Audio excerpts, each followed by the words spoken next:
to introduce myself.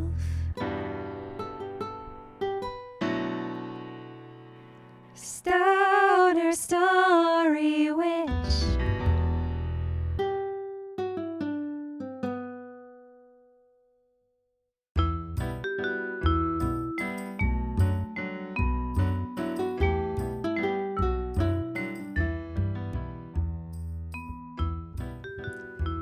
Hello and welcome to the Stoner Story Witch. My name is Kristen and I am grateful to be hosting this podcast on the lands of the Chorotega people, colonially known as Costa Rica.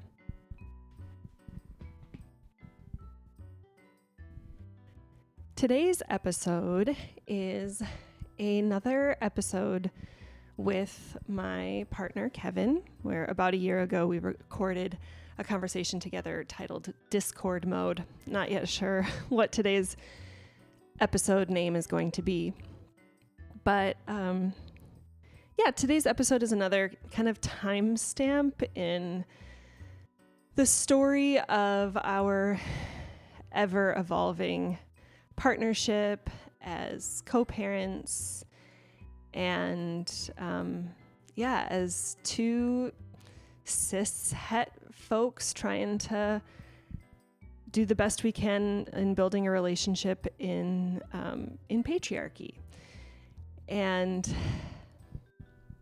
so I invite you to consider whether having a a very candid conversation between the two of us, whether you know us in real life or not, whether you are currently going through it in a relationship dynamic of your own. As always, I really want everyone to take good care of themselves. So consider whether or not this is something you would like to listen to or have the capacity for.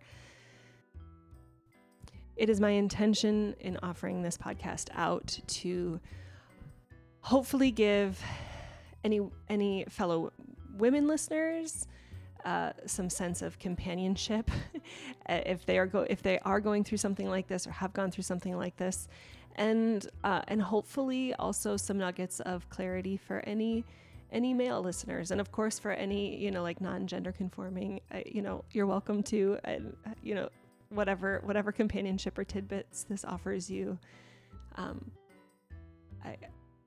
It is put out with loving intention and with a reach for integrity for my partner and I to continue to be in relationship in whatever form that takes in the coming weeks and months.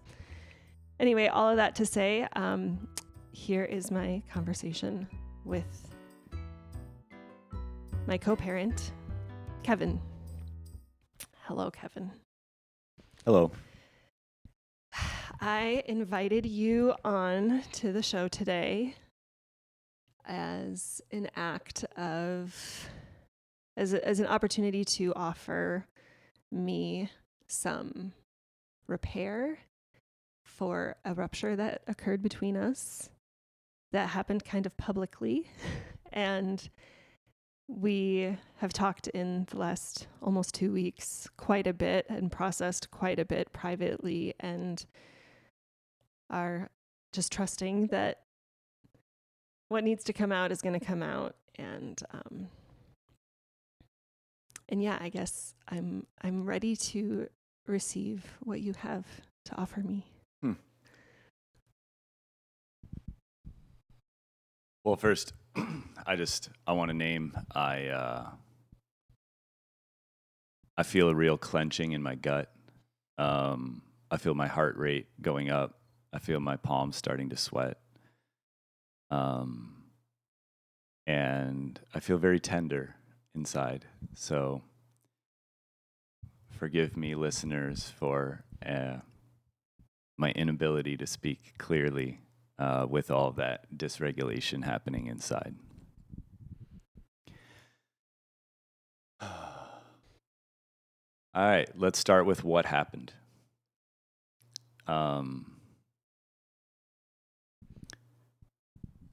Where are we? How did we get here? So I wrote a poem, and I was feeling hurt, and that was the theme of the poem. Was the feeling, capturing the feeling of being attacked, of being punched. And it felt kind of therapeutic to write it. And I had a real lapse in judgment, a clouded judgment. I had just written it that morning, didn't allow myself time to think about it, and I didn't read it to you first, and instead I chose to read it at a poetry event with like 20 people at it, including you. Right. And when I was done and I saw the look on your face and your body reaction, I instantly regretted it. And we can unpack, how distorted my feelings of being attacked, and we can put a pin in that. But I noticed how utterly terrible, disgraceful it felt to do something hurtful to someone I care about, someone I love, someone that's more important to me than anyone except my kids. And I am truly, deeply, extremely sorry for not holding you with care. I feel a lot of regret and embarrassment and shame about that. I feel like I just want to take a pause. Yeah. My experience upon hearing your poem was, if I think of like just a heat and a clenching, like just an absolute, like there was definitely anger. There was also just shock. Just like this disorienting, like what is actually happening here. And then just an incredible amount of hurt that a person that I thought was my special person would treat me that way. And I want to be very clear that this poem involved you quoting things that I have shared in couples counseling. I actually, in a very similar cultural event, I actually shared a story with your consent ahead of time to share a story of our couples counseling where I explained this episode between us. And in this poem, it felt like you were mocking me for it. There was this sentiment of, to be, it essentially was, you treat me like a punching bag. Why would I want to be with you? Because leading from this vulnerable place of wanting to connect with you, of wanting to, in the words that I use, wanting to earn secure attachment. Like and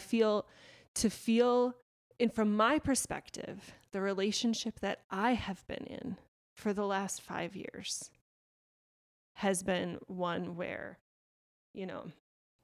I'm not just pretending like I'm healed because I'm just avoiding things that trigger me. It's like I'm actually trying to create corrective experiences with those I love, with those I trust, with my people, with my friends, with my partner.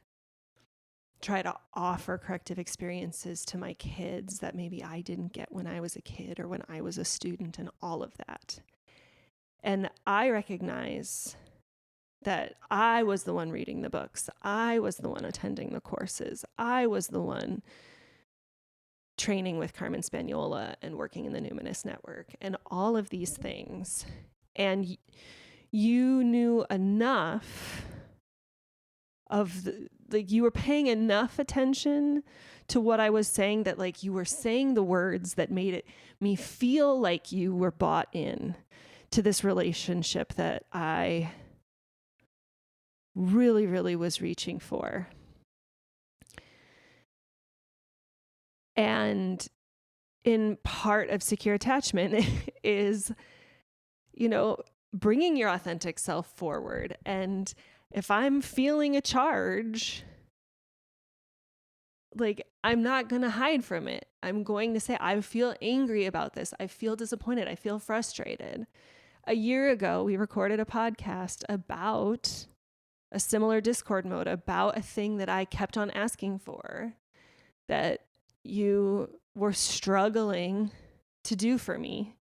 And it felt like a year ago it clicked. And then even just like a month or two ago, we had the realization of like, oh yeah, we kind of you kind of fell off doing that. And I just kind of gave up on it. Like, so even like upon hearing you read your poem at first, I was so mad. I was so hurt. I was so angry.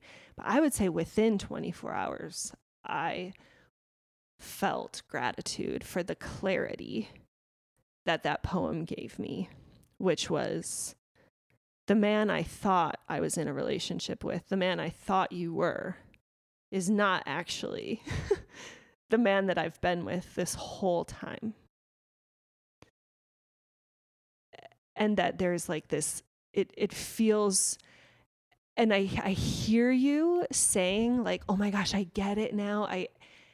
It does, having just being around you the last couple weeks, you definitely seem like more is metabolizing. You seem more cracked open. I resonate with, you've said like, oh my gosh, I'm drinking from a fire hose, and I've never enjoyed, like going down the rabbit hole of secure attachment and, reading different Substacks and things or whatever. Like, I resonate with that because that really mirrors my liberation journey. And I'm just realizing like, oh my gosh, like that. Yeah, that's what was missing. Like I was trying to do both of our marriage has been this group project that I've kind of been doing all of the work.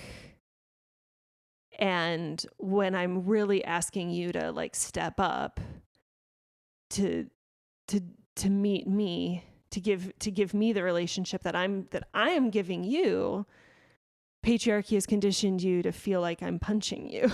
and then all I can think of is like, well, shit, I don't want to be in a relationship with somebody who finds me abusive.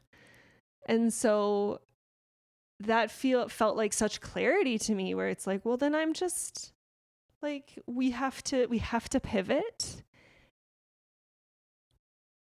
And I think that's part of what this podcast is just marking another timestamp of this pivot.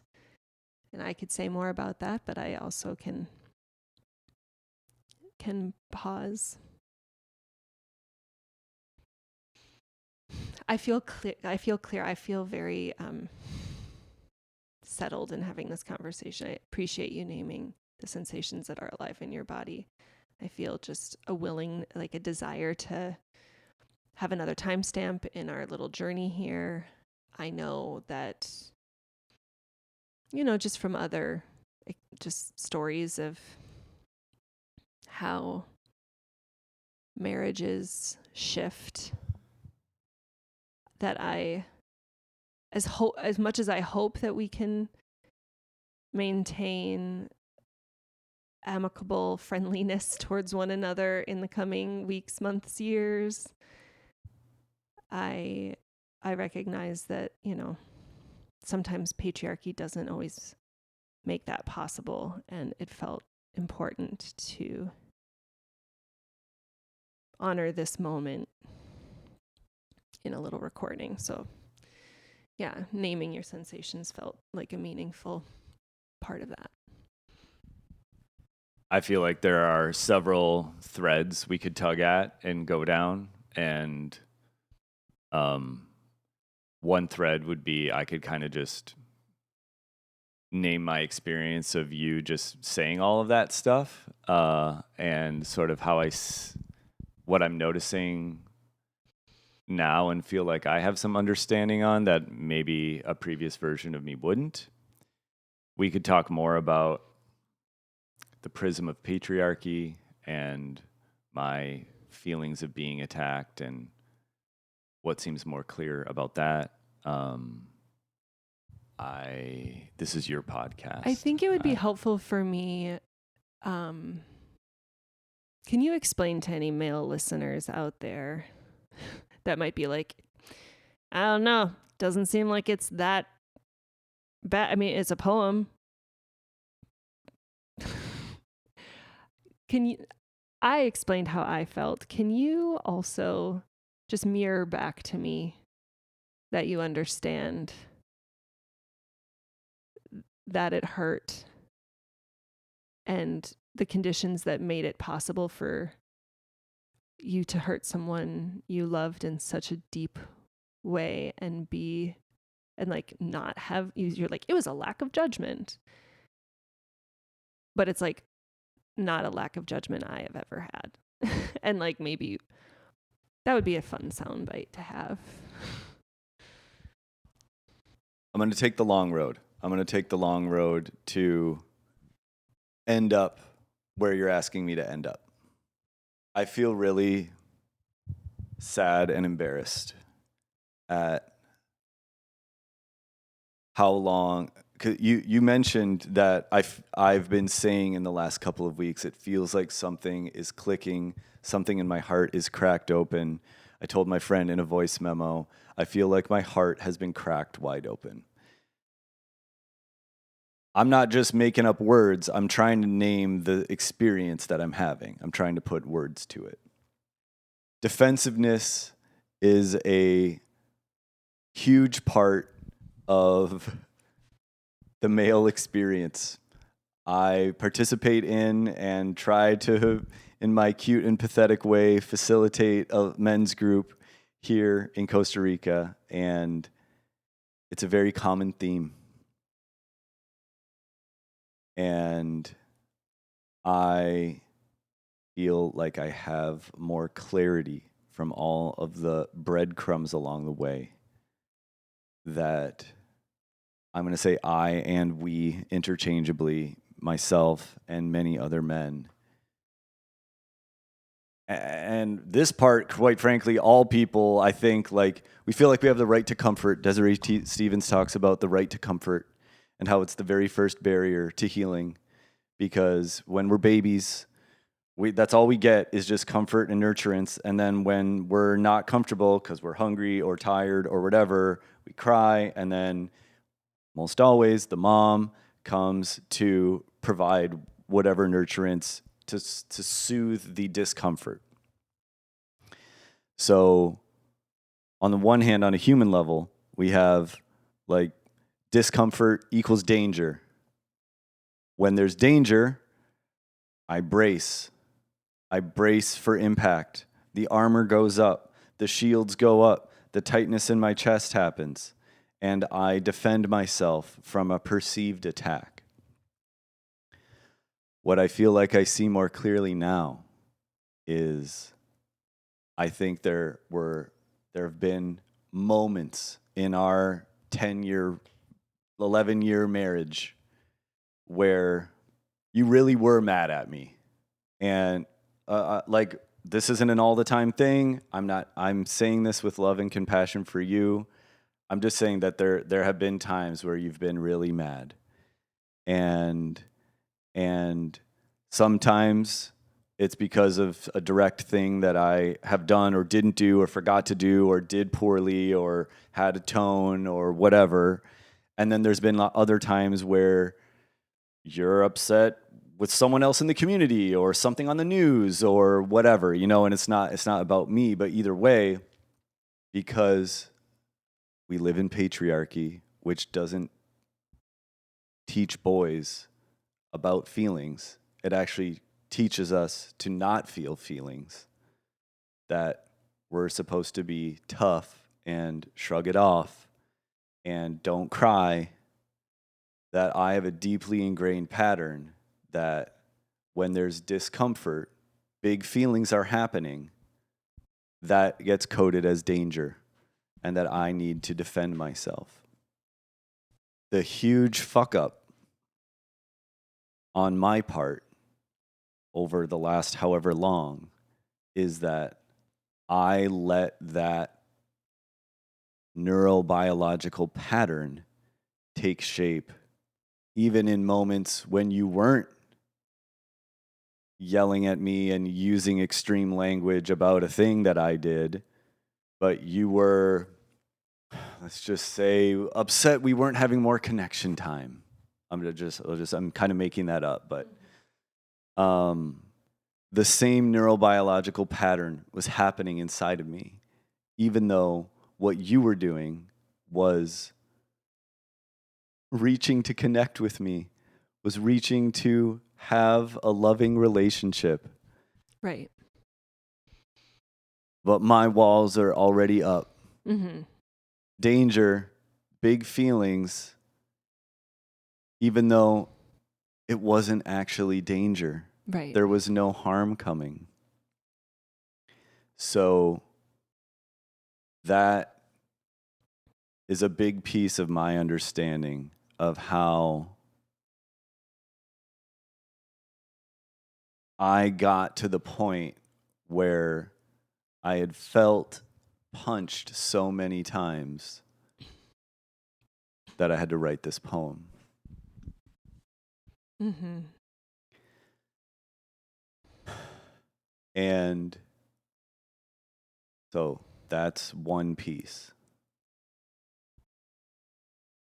It's another thing that really stood out to me from the little tip of the iceberg that I've scratched on Desiree Stevens's work, where she said about responsibility, right? There's like, you sent me this thing the other day about apologies and repair, that it's like, it's not the words, it's the action, it's the changed behavior, you know? The saying I'm sorry, I blah blah blah is like 10% of it, Right. and you know. And Desiree Stevens was like, you know, okay, so you have guilt or shame about a thing, but people in down power positions, they don't want your guilt. Right. They don't want your shame. They want you to do something about it. Right. And so, and then there was this word of responsibility that's like flipping one word, that I'm not responsible for you. I'm not responsible for your feelings. I'm not responsible for your happiness. I'm responsible to you. I'm responsible to you as your committed life partner. Mm-hmm. I'm responsible to hold you in my care. And the prism of patriarchy left me feeling entitled to put my wants and needs at the top with disregard for anyone else. Mm-hmm. I feel a lot of embarrassment about that. I acted outside of my values. It feels really bad. And I'm going to pause there. I have other things I could say, but Yeah, I mean, it makes sense, you naming that, like, wow, I think that was the clarity that I had, where you're like, wow, all these times you were yelling at me, or you were like, all these times that I was dysregulated because, yeah, like, rage is just like unmet desire, right? It's like, it really, at least I think the rage that I've been feeling in our relationship, when it's just like, oh my gosh, I want something more. I want you to be in solidarity with me or members of our community or the world. Like, you know, how do you not feel what I feel? How do you not want what I want? Like, like I like it there's like a tediousness to it. There's, and there, like, just after a while, I really start to think like, oh my gosh, like, am I really like 5 years in, am I still like, like, how much more work do I have to do before I can figure like, patriarchy conditions me to believe that like I am the problem, because you can say the right words. You can perform a regulated nervous system that's really just hypervigilant, free. Like it's not, Absolutely. we put calmness on a fucking pedestal when like the world actually demands that more people be enraged. Ani DeFranco is another great. If more people were screaming, then I could relax. It's just like, oh, like I can't. Nobody can attune to me when I am like, the world is on fire. And all you want to do is like, shh, shh, shh, shh, shh, shh, shh. That's anyway. And I just want to name, like, you saying that, like, I have to name, like, a year ago, we were literally in this same position, each holding a microphone, talking to each other. And you talked about a Jacob Collier song that cracked you open, and that you were going to, like, that you, like, a year ago, I believed that you were going to be a changed man as a result of a nice sob session while listening to this, beautiful song that moved you. And so I think I just want to name that, like, I so very much love you and want liberation for you. I don't want, I mean, we're forever bonded to each other by the fact that we are co-parents. You are still bringing ease to my days by the labor that you do around the home, like the amount of just hassle that it would take and stress that it would cause our children for us to move, for one of us to move homes and to get another car and all of that stuff. And I am operating with, in my brain, we are in an amicable co-parenting relationship where, like, we are friends. And I truly, like, I think in some ways there's probably less awkwardness because, like, the cat's out of the bag. That, like, people, if people that know us in real life, like, please continue to invite us both to things, like, because there's actually I feel like there's just a lot more clarity between us. But I energetically, I don't know if this is just my own internalized patriarchy of what it is to be a wife in this patriarchal system, what it is to be in a relationship with a man as my special person. But, like, I am entering this season where, like, I want to energetically be reaching for the life that I would want to lead if I were truly freed from the binds of marriage as I feel it in my body as a woman conditioned in patriarchy from a long line. I mean, from my whole long line of ancestors and how they felt as wives in their marriages. You and I have more questions than answers as far as what that looks like, but I just want to name that, like, it has actually really, thinking of you as a cohabiting, co-parenting, partner, friend, has actually helped me find more, I don't know, compassion for you. For in recent weeks, months, you've gotten frustrated that, like, I'm not doing more dishes. Please, can you do a couple more dishes? You do a lot more of, some of that kitchen labor. I bake bread. You do pretty much everything else.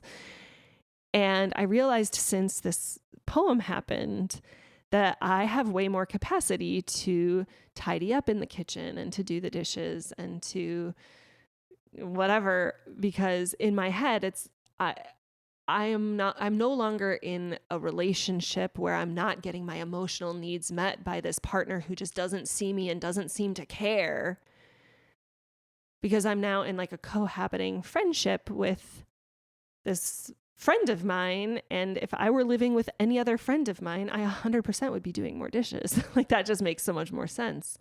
And so I haven't listened to our Discord mode from last year, but I'm pretty sure I said the words, indicating that I had a desire to be taking a new shape.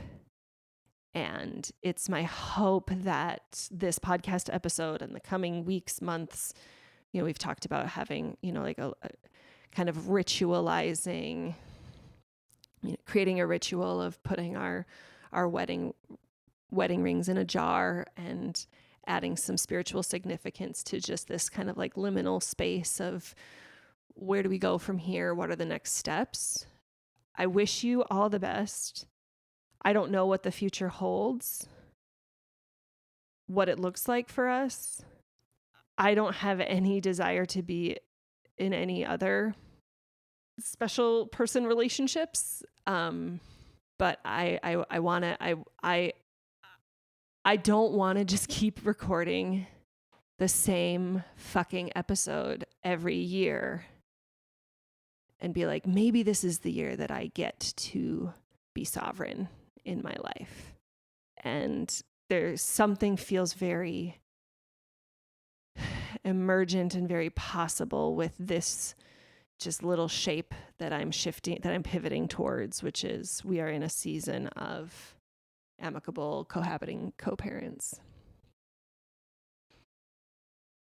And it feels freeing to have that language, to have that clarity. And like I said, I'm very, very, very grateful for the poem. You seem a little deflated. It's something I've struggled with before in our relationship. It feels very hard to track you as an anxious attacher when you say so many things.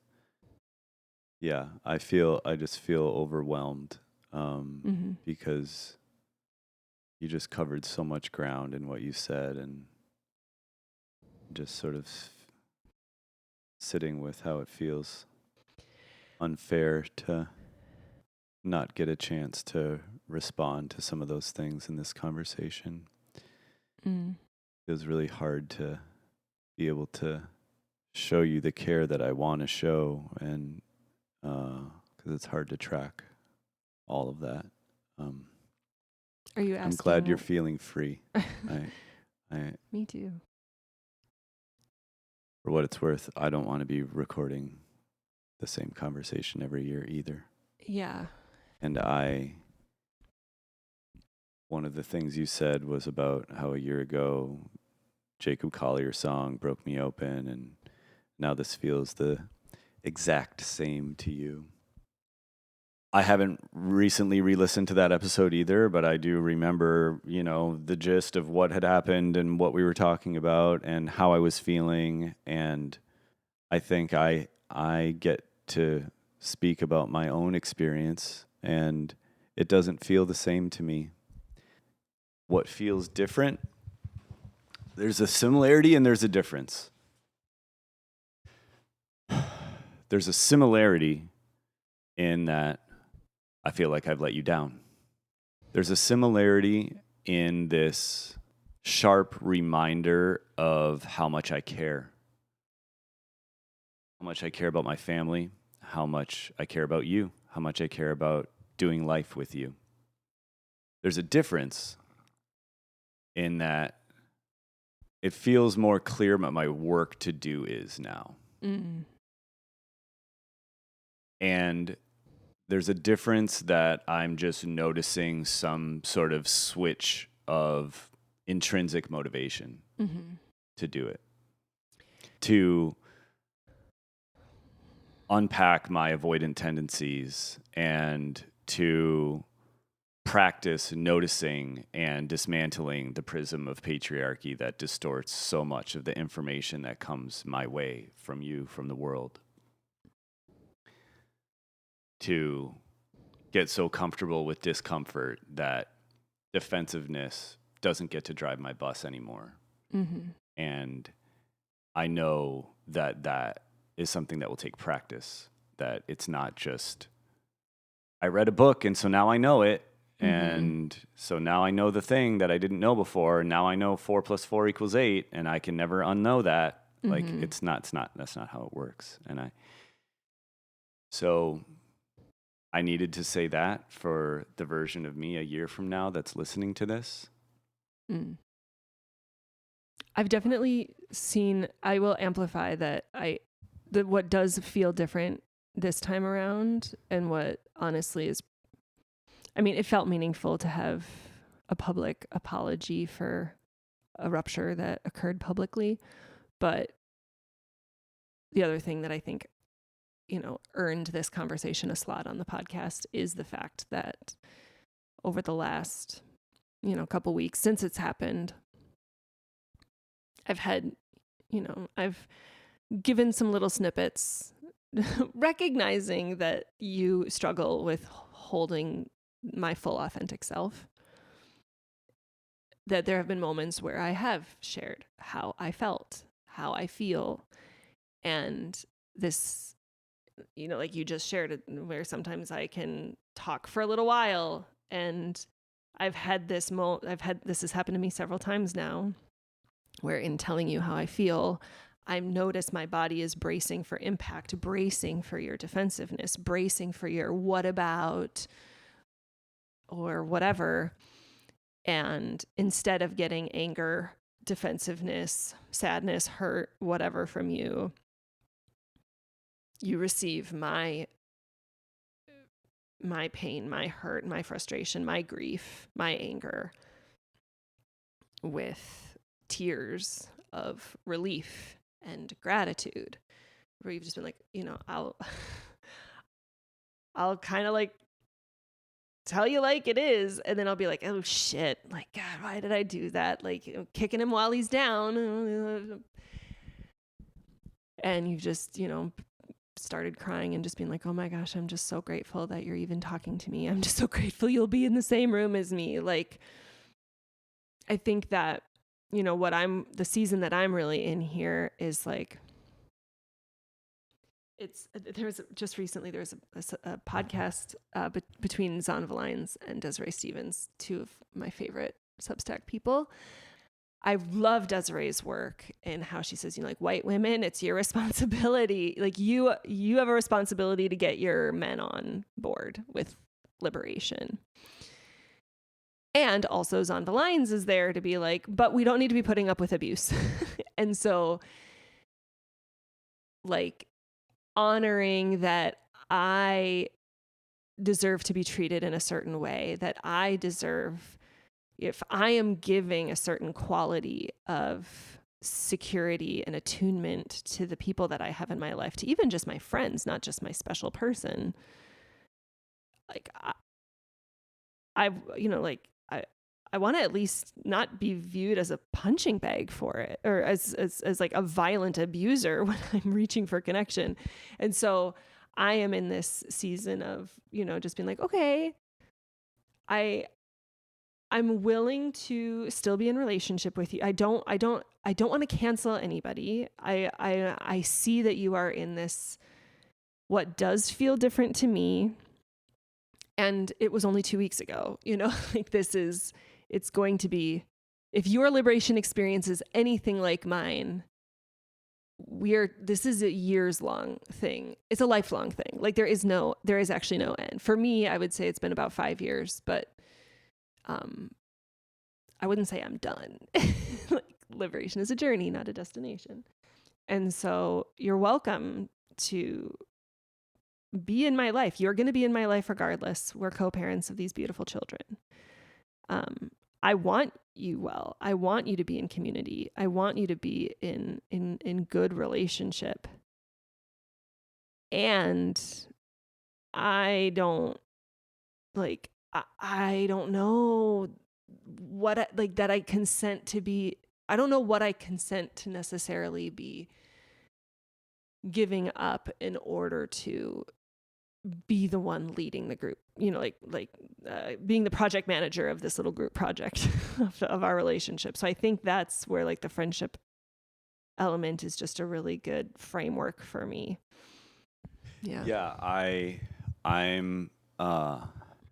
said one of my things in response to the last stuff you said. I'm holding on to still a couple things I want to make sure that I say to future version of myself and any other guy out there. But I noticed this alarm bell inside, like, you're not centering Kristen's experience. She's talking about this new paradigm, and I really cringe at the idea that I'm not doing this conversation the way you want it to go. I just feel like I'm not quite ready to get to sort of the now what piece of this. I have some more stuff that's in the middle still before Okay. my brain can join you on the chapter that you're already talking about. Okay. It just feels like such a non sequitur now, but it's just part of my view of how we've gotten here, the clarity that I feel like I'm experiencing. Mm-hmm. Like you've said in this conversation more than once that, the last few years, like, you feel like you've been the one doing all of the work. One of the metaphors we've talked about is like pulling a dog on a leash. Mm-hmm. And that what's happening now is you are letting go of the leash and you're saying, like, I'm done pulling. And me, the dog, is right at your heels. Mm-hmm. Not running away, not running for the hills, not running for the park, not feeling, finally, I'm free. Mm-hmm. But like, oh dear God, I love this person a lot and I want to be as close as possible. Mm-hmm. I want to just name that part of what got us here is whatever the overculture, its influence on me, that I had this false sense that, like, I don't need to do this work. Mm-hmm. Like, Kristen, it was less than 5 years ago that we quit our jobs. Mm-hmm. And the time leading up to that, the time sort of shortly after that, I remember I was doing a lot of like kind of soul searching stuff, reading a bunch of books, doing a bunch of journaling, like giving myself all these prompts. What am I going to do with my time? What's my ideal day? Who do I want to be? Where do I see myself 1, 3, 5 years from now? Like all the Brene Brown's top 2 values exercise and just like all these things.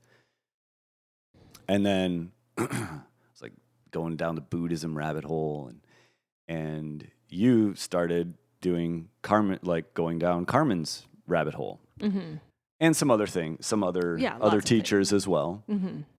And my mindset was, Kristen's doing the work she sees as important and valuable, and I'm like trying to, be an open, supportive person, but like not feeling like, oh, that's work we need to do together, or that's also something I should be doing. I've got my own needs, wants, desires, want to try to learn how to do music and go down that rabbit hole. And I really see the flaw in that, in a couple of different things I want to underscore. That, like, one, when you're in a committed life, partnership, marriage, like, sure, you have your own individual journey and I have my own individual journey. There's a third thing. We have a collective journey. Mm-hmm. And there's a third bucket of work to do, which is co-creating the relationship that we want and doing the relationship work that we agree about together. Mm-hmm. And there's a lot of patriarchal conditioning and human nature, because you see it even in kids of both gender, all genders, that someone tells me to do something, it makes me not want to do it. Mm-hmm. And I had so much resistance because I had weaved this story for myself that I'm one of the good guys. You're right. I cook meals proactively. I'm making life choices to be present with my kids and to be around when they want to play. And I listen to my partner. And like you have stuff to vent about and talk, and like I listen, I'm a good listener. and so yeah, okay, I don't want to downplay the significance of this. After much encouragement and insisting and many unfortunately necessary times of repetition, I tried doing a men's group because of your repeated recommendations. Attending a men's group. Mm-hmm. I go to a men's group. Like I'm good. People like me. People tell me nice things. I've been so programmed as an avoidant person in capitalism, in public education, the way my parents raised me. I love you, Mom and Dad, but like I've been so programmed. I was in sales. External validation is like how I got my dopamine, my feeling of nurturance. Was like, hey, great job. You got an A. Great job. You made the sale. So people like me and I cook and I'm a good dad. So I'm good. I had this sense that like Kristen's doing the work that she needs to do. And I'm pursuing the things that matter to me. And I am very gutted to name and look at this gap that you were filling, that you were pouring yourself into. And I didn't see it for what it was. I just saw it as you doing the work that you felt was important. I didn't see it as there's a person that loves me and they want to do the practices with me so that our love can go even deeper. Yeah, and it's really painful. It's really painful to think about that. I know I can't just sit in a pit of despair about that forever, because where's that going to get us? You know, it's what. So, okay. So I just really wanted to name this whole like fault, because of who I am and how I've been conditioned, I needed to weave this story that like I'm one of the good guys, and that absolved me from doing more relationship work and just having a distorted view of what it was that you've been up to. Yeah, and like any kind of branch of imperialist, white supremacist, capitalist patriarchy, like, so it's like maybe that's the patriarchal capitalistic branch. There's certainly also, there's a lot of white folks. I've taken this shape as well. That's like, oh, well, I've read the books. I know not to say these words. Like, I know how to be woke or whatever. So at least I'm not one of those racist people. Right? But then it gives you that, like you said, that veneer of accomplishment or achievement, or like that you're awarded one of the good ones, as opposed to just being like, oh no, this is the water that we are swimming in. I'm always at risk of being one of those. And so like it's it's not just like, oh, well, like, all the there's a lot of worse dudes out there, so I'm one of the good guys. It's like, oh no, in what ways does patriarchy continue to, like, just no matter what, make, you a liability, especially if you're a little bit dysregulated, hungry, tired, those types of things that might position you to lash out in a hurtful way. Just like my, white bodied conditioning makes me just inherently, as much as I really strive to be a safe person for everyone, for people of the global majority, I understand how white supremacy operates, and patriarchy is the same. And so I just want to name that, like, yet again, like, I just want to depersonalize that we are talking about systems here. Like, this is so beyond any individual thing. And I can only imagine, I mean, we're both white. I can only imagine what the dynamics are in marriages that have even more kind of power to, like, ableism or race or disability or race or whatever, can play into things too. Immigrant status, things like that. And there's this idea of co-creating things that I feel like I see differently now too. That, like, that just was a journey we weren't co-creating. It was like you felt like you were pulling a leash, right? And I thought that you go do your courses that are your interests, and you'll learn all this stuff, and then you can give me the bullet, like, give me the spark notes. Yep. Like, give me the, and I'll read some books and I'll about whatever it is I'm interested in, or, and I can give you my spark notes and, like, efficiency. Mm-hmm. And yeah, maybe if you're doing a group project in college and you're trying to do some marketing strategy project, and so someone needs to research Best Buy and someone needs to research Target, and then you compare your notes, that's a way to do it, but it doesn't work with relationship work. Mm-hmm. Okay. There's one more thing that I want to say to future me, to any other guys out there. Right. That was the last thing I could think of, was just, okay, if we could and imprint some wisdom into. And I also want to meet you on the taking new shapes piece of what you were saying, that I couldn't. I had a lot of stuff to get out. Mm-hmm.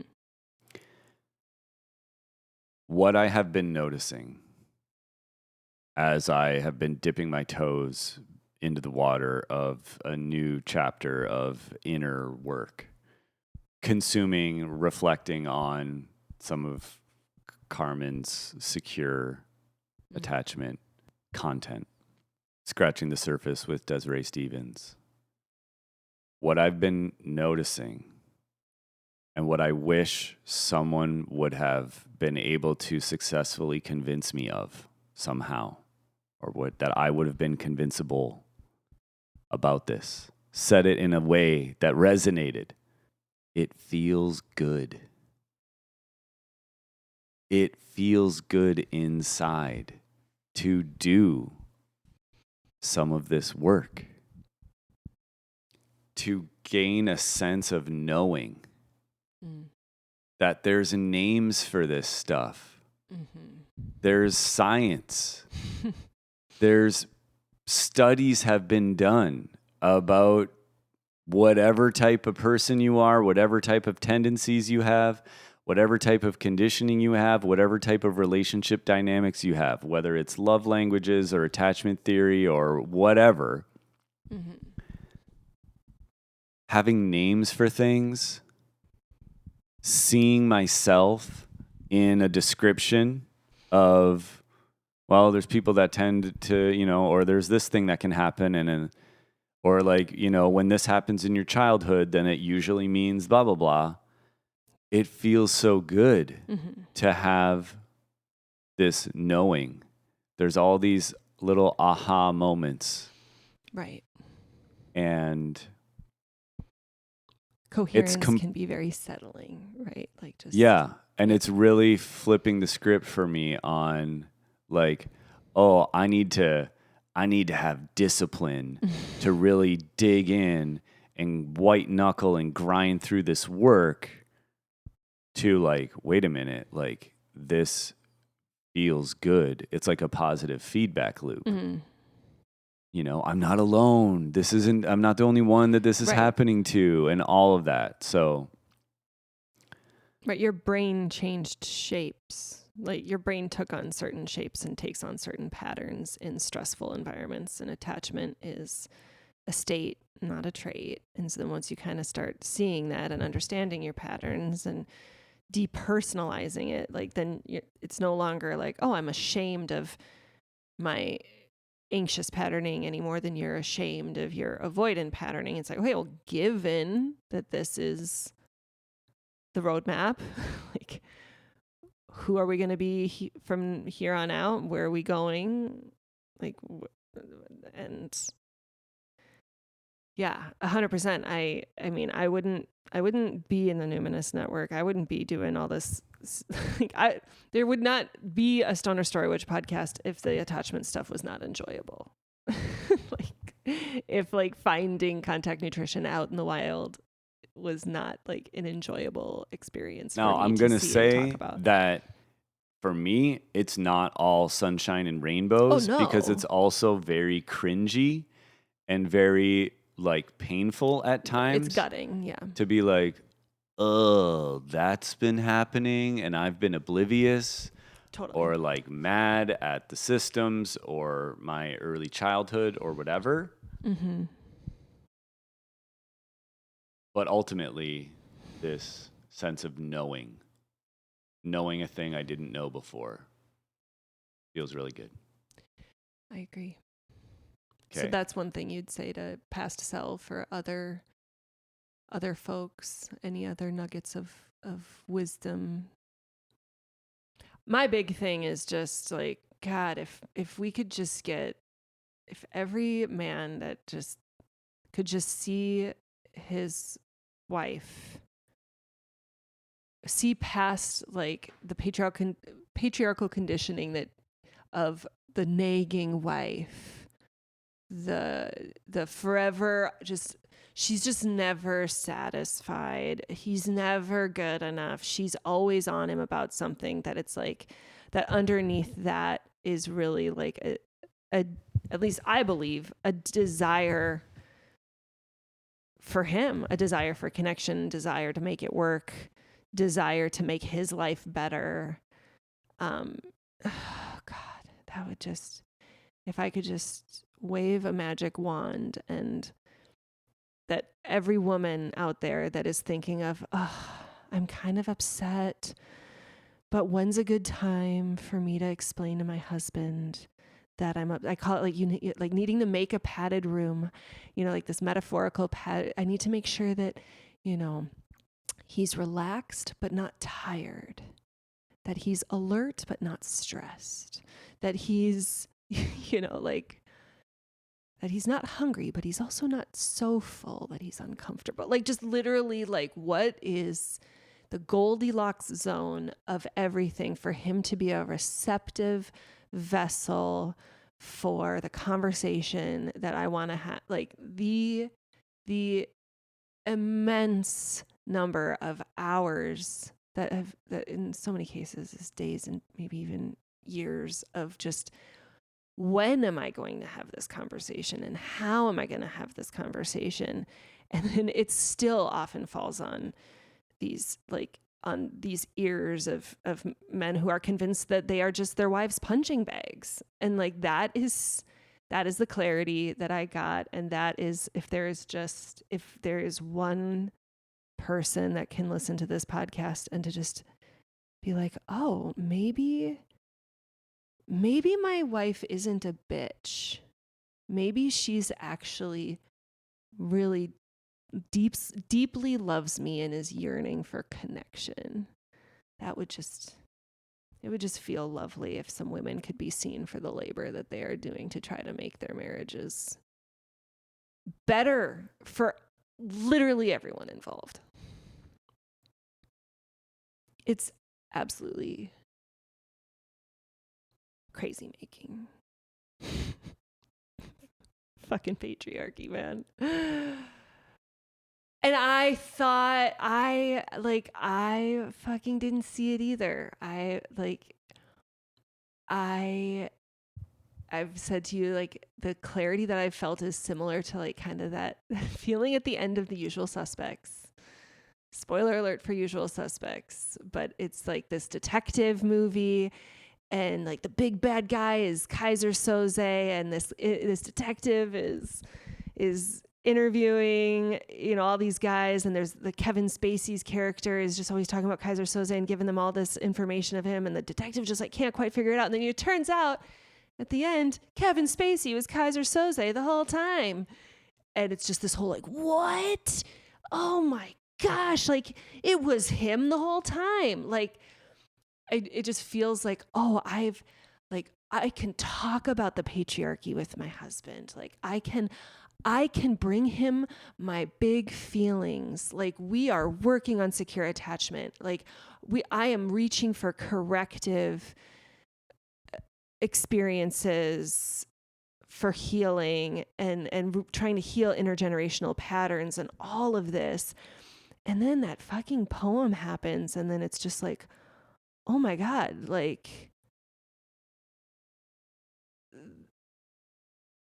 I had no fucking clue just how unaware of how deep the patriarchy really went, how sinister this Kaiser Soze really is, man. So I just I accept the role that I played in things getting to this point where you're a good student. You know how to say the words back to me that I'm saying to you. And so it feels to me like, you could talk about attachment. You could talk about the building blocks of secure attachment and contact nutrition and all the things that I talk about on the podcast, all the things that we talk about in practice in the Numinous Network. So then it's like, I forget that you like haven't actually like truly done it. Like you said, you kind of got the bullet points, the spark notes, and it's just, it really does have to be practiced. It has to be integrated. And I did not actually ask for your consent ever. I assumed that you wanted that you wanted, like you said, like a deeper relationship. And maybe you're now ready for it, but just recognizing that, like, oh, in these past 5 years, like, there's been a lot of misfirings there, and I accept my role in that. That's all I have. I don't know if you have anything else you want to share that feels like a meaningful timestamp. In a year, I just want to be more connected in my community. I want to feel more enfolded in I want my life to be less dictated by kind of just like the nuclear family structure of just, like, I don't know what that will look like. More developing, more intimate friendships with, other women in my life, continuing to be secure bases for our children. I have, a book I'm working on that I want to have out in the world. At some point, hopefully in the next month, it'll be published in some various types of ways. So yeah, looking out into what the next year, where I want to be a year from now. I don't want to be circling the drain. And I want to get out. I want to get out of the drain. I like knowing what you want. I it was reflected back to me on the men's group that I attended 2 days ago after I had shared some.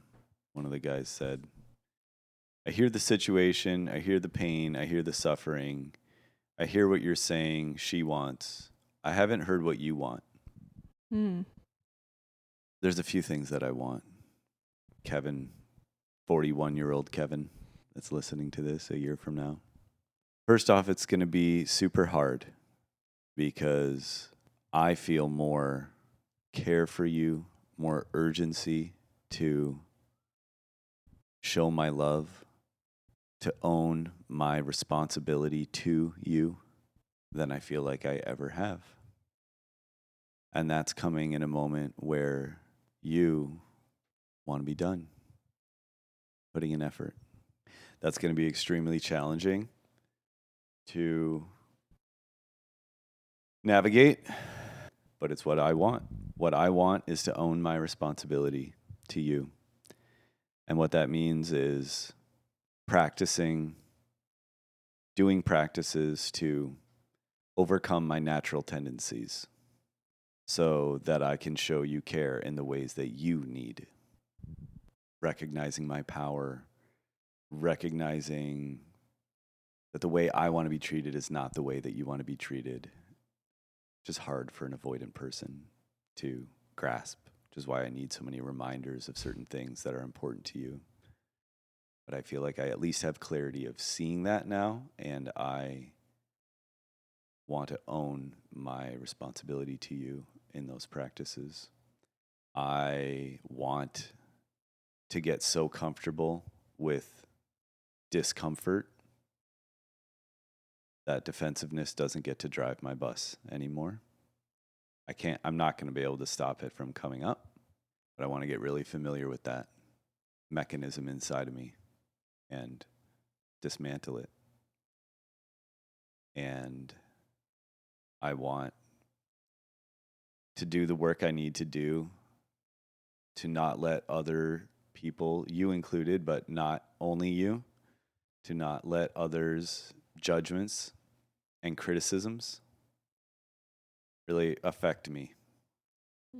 To have enough strength in my belief in myself. Not an avoidant, bypassy, I'm good way, but in like a real, intentional, I am making a point to show up every day in my values. And so if I'm a disappointment to someone else, that's okay. Right. It is. And that's what I want. It's really freeing to be like, I actually do not need to explain myself to anybody that is willfully misunderstanding me. And that's like the secure attachment. You can't give secure attachment to anyone else if you don't first give it to yourself. And so you gaining the secure attachment for yourself of who am I, what matters to me, how do I want to show up. And so long as I'm doing that and I'm in integrity with myself, anyone else that has any other qualms about it, it likely says more about them than it does me, unless it is, an act of love from someone who's like, hey, you who, maybe that's an insensitive thing, like that can happen too. But there's one more thing. It's about being friends. I want to be super good friends. Me too. I want to be more than that. We also I want to be crushing it as parents. I want to have a home that we really love. I feel a big responsibility in having that. Desiree Stevens talks about one of the pillars in dismantling supremacy culture, I think is how she calls it, is there's this either or pillar that things, whenever you're saying things in an extreme, always, never, it's either this or this, it's black and white, there's this duality, that's a blockage to liberation, because we have to make space for nuance, because that's how life works. And it's not like we're either best friends or enemies, you know, but I feel a lot of responsibility for how far that we've drifted from being super good friends. And it's not to say that we don't have moments. Even in the last 2 weeks, I've felt a couple of moments where we've shared in a laugh about some goofy joke. I think goofiness is one of our shared traits. But I'm feeling a sort of a confidence in that being a focal point, in focusing on crushing it at friendship. Crushing it at friendship. Yeah. Yeah. I'll be your friend.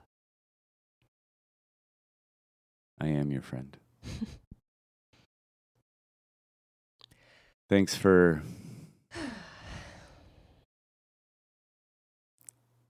caring enough about me and feeling safe enough with me to record this conversation. Yeah, thanks for having another timestamp. It's weird how I can be feeling both clarity and just total a sense of being like in this like muckiness with like in just clarity of where I am, but no clarity of like where we're going, or well, that's not entirely true. But yeah, there's a lot of both and that is happening. And it feels nice to, of all the conversations we've had, and I'm sure that we'll continue to have one little timestamp conversation here. We'll see what the future holds. But yeah, thank you for providing a little sequel conversation to our last. And thank you in advance for editing this podcast, maybe. See what you did there. Thank you for editing the podcast. And yeah, take good care.